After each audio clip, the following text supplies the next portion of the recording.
Bonjour tout le monde et bienvenue sur la chaîne Arcade Passion. Récemment, j'ai eu un petit souci sur mon GunCab au niveau des bandes à LED RGB, ont dû cramer avec le temps. Alors j'ai décidé de procéder autrement grâce à l'IA, entre autres avec ChatGPT, Copilot ou bien d'autres IA. Du coup, je vais refaire toutes mes ambiances lumineuses avec des bandes à LED adressables et en fonction des sons du jeu. C'est-à-dire, par exemple, quand on est sur le front-end, pour le menu, il y aura un mouvement de LED différent. Pendant la musique du jeu, si la musique est plus calme ou plus stressante, les LED vont s'activer en fonction avec, pareil, une animation spécifique. Sur le haut-parleur, par exemple, qui sera du côté gauche, c'est-à-dire le player 1 pour moi, il y aura une ambiance lumineuse qui va se mettre à clignoter pour dire que je dois mettre du crédit. Et pareil, quand je tire, il va y avoir des mouvements de LED spécifiques. Et tout ceci va être géré avec un ESP32 et avec des scripts Python. Moi, j'y connais pas grand-chose en script Python et en codage Arduino, mais je compte bien, une fois de plus, arriver à mes fins grâce à l'IA. Alors c'est parti, j'ai déjà commandé ce qu'il me fallait chez AliExpress. Donc on va découvrir tout ça ensemble. Je vais déballer les colis. Donc du coup, j'ai pris 4 bandes à LED comme ceci. Elles font 1 mètre de long. Donc elles ont 144 LED par bande. Ensuite, j'ai pris un adaptateur pour ESP32 à 30 pins. Puisque moi, le ESP32 que je prends à 30 pins, voilà. Donc il viendra se plugger directement dessus. Et comme ça, pour faire des câblages plus simplement et proprement, pour caler tout ça à l'intérieur du GunCab. Le SP32 en question, avec cette fois-ci un branchement par câble USB type C. Ensuite, je vais déjà commencer à connecter le SP32 sur son adaptateur. Donc ne vous trompez pas de sens. Pour ça, de toute façon, ici, tout ce qui est marqué ici, là, les numéros, vous les retrouverez ici. Donc normalement, vous ne pouvez pas vous tromper, donc vérifiez bien.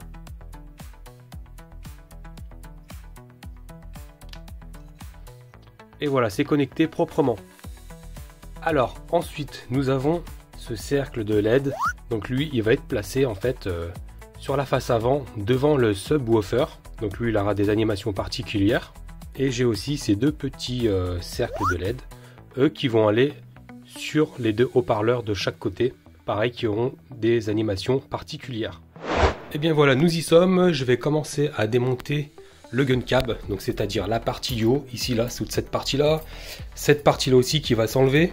Donc comme ça, je pourrai avoir accès à l'intérieur pour enlever les bandes à LED qui n'étaient pas adressables, hein, c'est des bandes à LED standards, pour les enlever aussi qui sont à l'intérieur là-dedans, pour démonter le subwoofer, pour pouvoir mettre aussi le cercle de LED adressable, et pareil ici des haut-parleurs, les démonter de l'intérieur pour faire passer les câbles et mettre le cercle de LED qui va être juste là autour ici. Allez, c'est parti!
Alors à ce moment de la vidéo, je me retrouve avec un dilemme, puisqu'en fait là à l'intérieur du cache du haut-parleur, il y aura l'anneau avec les bandes à LED qui va venir se poser dessus. Donc en fait là, le haut-parleur, lui, il est fixé par-dessus comme ça, et ensuite il y aura le cache qui va venir. Sauf que pour câbler l'anneau, les fils vont devoir venir derrière, mais donc il va y avoir une surépaisseur quand je vais visser. Du coup là je sais pas trop comment faire, donc soit ici je fais une petite saignée pour faire passer les câbles de l'anneau qui seront là, c'est à dire quand je vais plaquer le tout il y aura les câbles, mais par contre ça va quand même buter là-dessus sur le rebord, ça je peux pas enlever, c'est métallique, et j'ai peur que si je fais une saignée là-dedans, j'ai peur que ça ruine la membrane qui est ici. Donc j'ai vraiment un petit dilemme, donc soit je fais une petite saignée dans le bois là, du fait que quand je mets ça et que je vais mettre le cache avec l'anneau, ça va déborder certes sur le dessus, mais après ça va tout de suite à l'intérieur du petit caisson, sauf que quand je vais placer ça comme ça, il va y avoir une surépaisseur quand je vais devoir visser. Donc pareil, est-ce que je fais une saignée là-dedans dans le plastique? Dites-moi ce que vous en pensez en commentaire. Donc moi je vais encore réfléchir, je sais pas trop comment je vais faire. Soit je tente ici de ronger la partie métallique avec une Dremel, ou je sais pas comment je vais faire, avec une lime peut-être. Voilà, dites-moi, moi je vais commencer à avancer avec ça et je verrai après. Là pour l'instant je vais juste mesurer combien de mètres de câblage je vais devoir avoir besoin pour tout câbler. Bah du coup en fait je viens de trouver l'astuce tout simplement. Donc là comme vous pouvez le voir, en fait j'ai juste tordu ici là le rebord qui est là. J'ai juste pris ça là et j'ai tordu. Donc comme ça en fait quand ça va être plaqué, du coup le fait de l'avoir tordu vers l'extérieur, bah ça fait un plat. Et le fait que je vais ronger le bois ici et qu'il y aura le cache qui va venir par dessus, ça va être tout de suite enfoncé dedans, et je pourrais mettre le cache. Le cache je pense que ça va pas trop gêner au final. Bah je verrai par la suite. Alors, petite explication. Donc, pour la partie du milieu du gun cab, c'est-à-dire la partie où il y aura les deux plexiglas en fait. Donc là, il me faut une grande bande à LED de 1,62 m. Donc les bandes à LED sont vendues par mètre pour les 144 LED. Donc celle-là, j'y touche pas, c'est 1 mètre. Ensuite, j'ai pris une autre de 1 mètre et je l'ai coupé 62 cm qu'il me fallait. Par contre, il faut bien prendre en compte que là, sur les bandes à LED, il y a des petites flèches ici là qu'on voit tout le long. Donc ça, c'est là où la donnée elle va. On suit les données, voilà, et ça s'arrête là. Donc ici, il y a un adaptateur. Et moi, j'ai fait en sorte que sur l'autre bande à LED que j'ai coupé, que pareil, les flèches continuent pour mes 62 cm qu'il me fallait. Il y a un petit adaptateur là, que l'on branche directement là-dessus. Et voilà. Mais par contre, moi c'est à l'intérieur. Donc toute cette partie ici où il n'y aura pas de bande à LED, ça se verra pas, puisqu'à l'intérieur en fait je vais faire un truc comme ça. Voilà. Donc en fait on verra pas beaucoup l'espace qu'il y a entre. Donc là, tous les anneaux à LED sont câblés. Donc celui-là, ce sera pour le subwoofer. Et les deux petits, ce sera pour les deux haut-parleurs de chaque côté. Et ensuite, j'ai câblé toutes les autres bandes à LED. Donc là, pareil, là, ce sera ces deux-là, c'est ceux qui vont aller ici, sur les tranches où il y a le plexiglas. Et les deux petits ici, c'est ceux qui vont aller ici à l'intérieur. Et pareil, sur chaque bande à LED, même les anneaux de LED, sur le fil data, il faut toujours mettre à l'intérieur une résistance de 300 ohms. J'ai quand même fait ici une saignée ici là. Et donc là à l'intérieur on voit le trou qu'il y a ici. Hop, et je vais récupérer les câbles ici. Après ils seront passés là tout le long du bois, ils reviendront ici. Ils iront tous brancher ici où il y aura le SP32 par là. Donc j'ai fait la même chose sur l'autre enceinte. Voilà.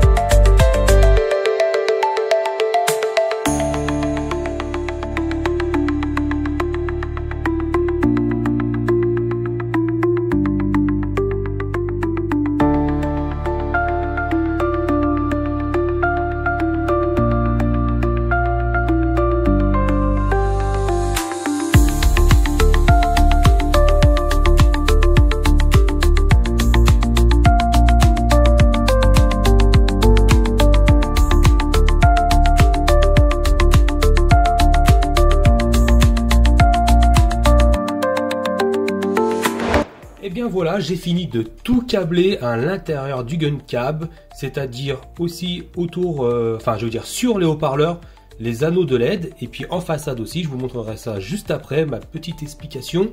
Donc du coup, j'ai dû réacheter mon ESP32 et l'adaptateur pour le plugger dessus. Puisqu'en fait, ce que j'ai pris chez AliExpress, bah, ça correspondait pas en vrai. Leur ESP32 à eux, il n'y a pas moyen de le flasher ou d'injecter un code ou quoi que ce soit qui soit reconnu sur les ports USB du PC. Donc j'ai essayé plusieurs techniques, rien à faire. Impossible qu'il soit reconnu. Donc du coup ça m'a saoulé et j'ai recommandé sur Amazon. Du coup je vous mettrai les liens en description. Pareil pour l'adaptateur, du coup lui c'est un 38 broches, vu que les vrais ESP32 ils ont 38 broches. Enfin les vrais, je sais pas vraiment, mais ceux que j'utilise habituellement, que je prends sur Amazon. En fait je voulais payer moins cher en essayant chez AliExpress, mais au final c'est comme d'habitude, quand on achète là-bas, des fois il y a des choses, ça fonctionne pas vraiment très bien. Donc voilà, enfin bref, ensuite là j'ai raccordé toutes mes câbles de données. Là c'est les câbles data. Donc chaque bande à LED a un câble data, plus un câble 5 volts et un câble du grand, enfin c'est la masse, pour le brancher en Molex. Du coup ensuite on n'oublie pas de brancher le câble USB au PC, puisque lui il est obligé d'être branché, puisque en fait grâce à l'intelligence artificielle, c'est-à-dire ChatGPT, je lui ai demandé de me faire un programme en Python et un programme en Inno. Donc le point Inno, lui c'est ce qu'on injecte dans l'ESP32 via le programme Arduino, et le programme Python, lui, il exécute en fond toutes les données à envoyer par le câble USB, puisqu'en fait, moi, les LED vont s'activer un peu comme un système Ambilight. Pour ceux qui connaissent pas Ambilight, en fait, quand vous regardez un film, que vous jouez à la console, il y a des télés. À la base, c'était Philips qui faisait ça. Elle retransmet les couleurs de votre de la vidéo qui tourne en fait sur les bords de l'écran. Donc en fait vous avez des animations lumineuses sur tout le contour de votre écran qui est diffusé sur l'arrière de votre mur. Donc en gros c'est pour avoir un peu plus d'immersivité. Moi je lui ai demandé de me coder tout ça. J'ai dû lui faire un travail au corps puisque ça m'a pris une semaine pour lui faire arriver à me faire un programme avec ce que j'avais envie, parce que c'était pas évident de se faire comprendre. Il faut vraiment le travailler, lui injecter plein de données, lui écrire plein de choses pour qu'il comprenne vraiment ce que vous voulez, mais au final ça paye. Donc voilà, donc il faut absolument brancher pour ça le câble USB, il soit relié tout le temps, parce qu'en fait le programme Python va envoyer les informations du port série en fait. Voilà, donc je vous montre ça tout de suite en vidéo. Donc me voilà en face du gun cab. Donc là ce qu'on voit autour des haut-parleurs, donc on voit les deux anneaux de LED, donc j'ai mis un effet arc-en-ciel. Ensuite on voit les deux bandes à LED sur leur milieu. Ensuite quand on descend plus bas, là j'ai mis un effet K2000. Et j'ai mis un effet de respiration.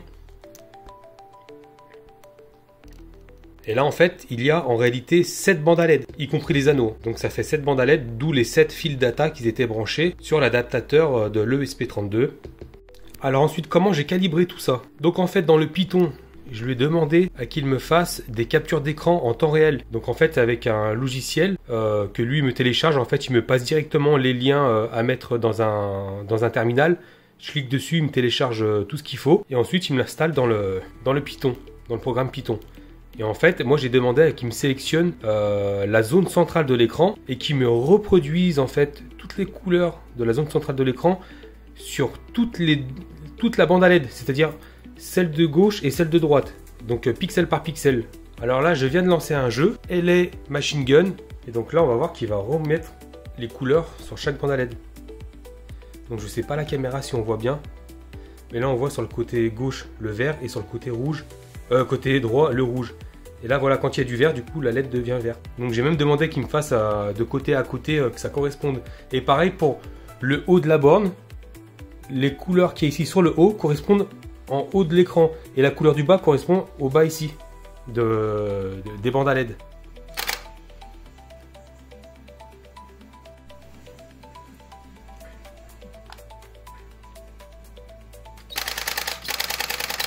Donc en gros, il prend les couleurs dominantes et il les retranscrit sur les bandes à LED.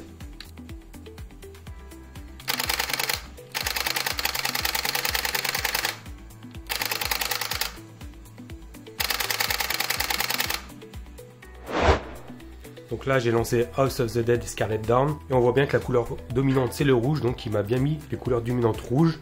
Et quand on descend plus bas, on voit sur les bandes à LED le clair qu'on voit là. Quand c'est plus clair, ça correspond en réalité aux écritures.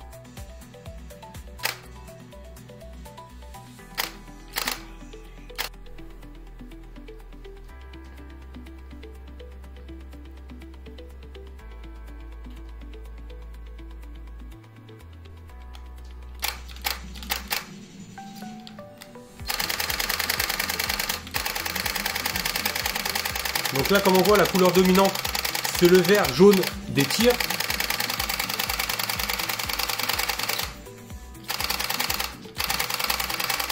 Donc voilà, là, pareil, hein, couleur dominante, c'est un peu jaune-vert.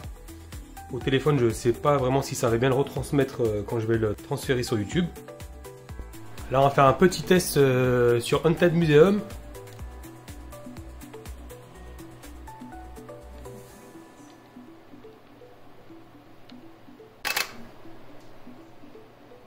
Donc on voit bien que les couleurs dominantes sont retranscrites sur les bandes à LED.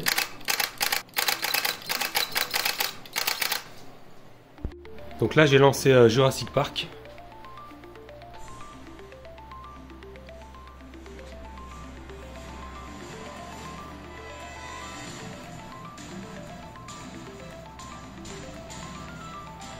Donc là on voit bien qu'il prend la couleur dominante de ce côté-là et la couleur claire de la cascade. Là c'est les couleurs vertes.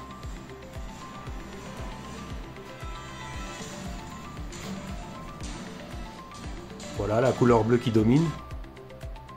Couleur verte ici, couleur un peu plus gris ici. Donc franchement ça fait bien son taf.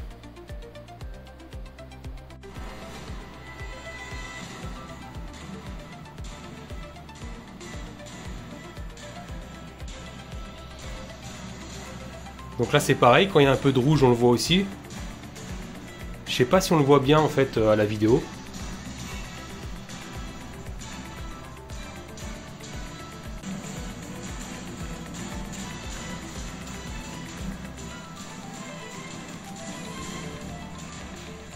Donc voilà, là aussi on voit bien qu'il prend bien la capture de cette image là pour la reproduire là. Et la capture de cette image là, la couleur pour la reproduire là. Donc là-bas il y a plus de bleu, même si on voit du rouge. Mais il prend vraiment les couleurs générales en fait. Vraiment les couleurs dominantes.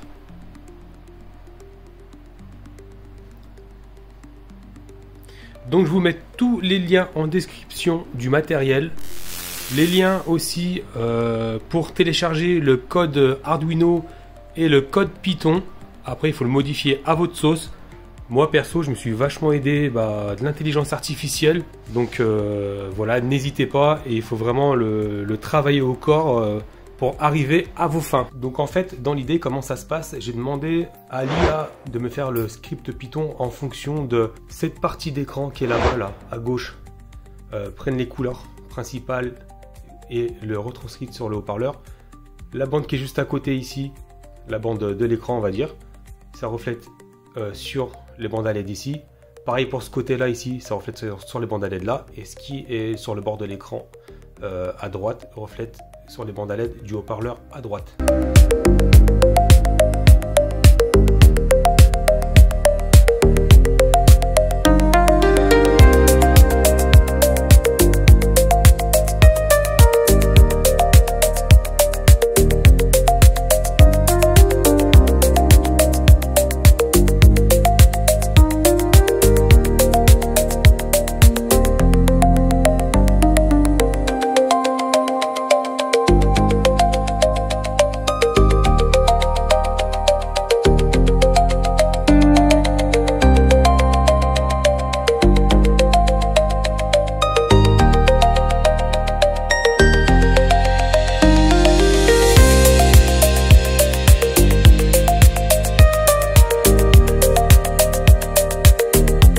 Et bien sur ce, on se laisse sur cette vidéo. Merci une fois de plus à tous les abonnés. Merci d'avoir mis des pouces en l'air.